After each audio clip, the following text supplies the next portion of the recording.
அனைவருக்கும் வணக்கம் ஃப்ரெண்ட்ஸ். இப்போ எங்கள் வீட்டு டிஷ்வாஷர் காமிக்கிறேன் பாருங்கள். எப்படி பாத்திரம்லாம் எப்படி பளபளன்னு என்ன பளபளன்னு இதுவாக இருக்கு பாருங்கள். எல்லார் வீட்டுக்குமே இது ரொம்ப தேவைங்க. ஆண்களாக இருந்தாலும் பெண்களாக இருந்தாலும் பேச்சுலர்ஸுக்கு ரொம்ப முக்கியம். லேடிஸ்க்கு ஜென்ஸ்க்கு எல்லாருக்குமே இது ரொம்ப முக்கியமான டிஷ்வாஷர். பாத்திரத்தை நல்லா தேய்க்கும், நம்மளோட வேலையை ரொம்ப ஈஸியாக பண்ணுங்க. எனக்குலாம் 6 வருஷமாக இந்த டிஷ்வாஷர் ரொம்ப உபயோகமாக இருக்குது பாருங்கள். ஓப்பன் பண்ணிவிட்டேன், எப்படி தகன்னு பாருங்கள். பாத்திரம்லாம் சூப்பராக இருக்குது பாருங்கள். இங்கெல்லாம் மேலே டம்ளர்ஸ் இதெல்லாம் அடிக்கிக்கலாம், இங்கே கரண்டி இதெல்லாம் வடிகட்டி எல்லாத்தையும் இதில் போட்டுக்கலாம். கப்பெல்லாம் கீழே அடுக்கிக்கலாம், இந்த பக்கமும் டம்ளர் அடிக்கலாம், பெரிய பெரிய கிண்ணம்லாம் இதில் போட்டுக்கலாம். கீழே வேறு ட்ரே இருக்குது, அதிலே நீங்கள் பாத்திரம்லாம் நல்லா பெரிய பெரிய பாத்திரம்லாம் போட்டுக்கலாம். தட்டெல்லாம் இந்த இதில் அடுக்கிக்கலாம்.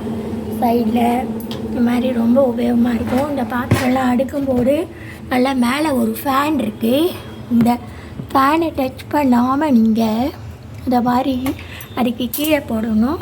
அப்புறம் இதுக்கு இன்னும் நல்லா உபயோகமான அதை என்ன யூஸ் பண்ணணும்னு பாருங்கள். இந்த டிஷ்வாஷர் சால்ட்டு போடணும். கீழே ஒரு மாதத்துக்கு ஒரு தடவை கூட போட்டால் போதும். நீங்கள் டிஷ்வாஷர் டிட்டர்ஜென்ட் போடணும். ஃபார்ச்சூன் டிஷ்வாஷர் டிட்டர்ஜென்ட் போடணும். நீங்கள் அடுத்ததாக ஃபார்ச்சூன் ரின்ஸ் சைடு போடணும், லிக்விடு. இந்த ரின்ஸ் சைடு போடணும். அடுத்ததாக டிட்டர்ஜென்ட் போடணும். அடுத்தது சால்ட்டு போடணும். Fortune salt detergent dishwasher salt, fortune dishwasher salt, fortune dishwasher detergent and fortune rinse side. இது 3 போட்டிங்கன்னா உங்கள் டிஷ்வாஷர் சூப்பராக ஆகிடும். எப்படி பாத்திரம் இருக்குது பாருங்கள். எல்லாமே வேறு இதெல்லாம் இருக்கும். இது எல்லாமே போக்குறது இந்த டிஷ்வாஷர். ரொம்ப உபயோகமான பொருள். எல்லோரும் முடிஞ்ச அளவு வாங்கிக்கோங்க. நல்லா இது பண்ணி வச்சுக்கோங்க.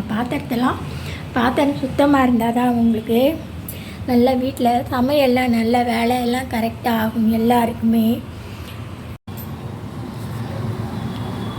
பாருங்கள், இந்த போஷ் டிஷ்வாஷரை நம்ம யூஸ் பண்ணிவிட்டு வெறுமை அப்படியே விட்டுற முடியாது.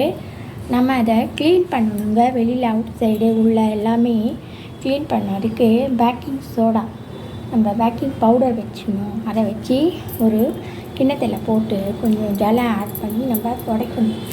அடுத்ததாக லெமன் கூட நம்ம ஹாஃபாக கட் பண்ணி நம்ம அதை வெளியிலலாம் அவுட் சைட் போர்ஷன்லாம் நல்லா க்ளீனாக துடைக்கணும். காட்டன் வச்சு நம்ம துடைக்கணும். காட்டன் வச்சு அடுத்ததாக வினிகர் நம்ம யூஸ் பண்ணி உள்ளார நம்ம இதில் டிஷ்வாஷர் உள்ளார ஒரு கிண்ணத்தில் வினிகரை வச்சு நம்ம இதெல்லாம் நம்ம க்ளீன் பண்ணி நம்ம மெயின்டைன் பண்ணணும். இதெல்லாம் இங்கே தான் நம்ம சால்ட்டு போடுவோம்.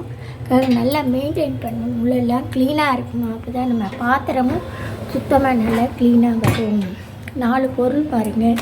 காட்டன் வச்சுக்கணும் துடைக்கிறதுக்கு. வினிகர் போட்டு ஒரு கிண்ணத்தில் காட்டனில் துடைக்கணும். லெமன் ஒரு மாதிரி வெளியில் துடைக்கணும்.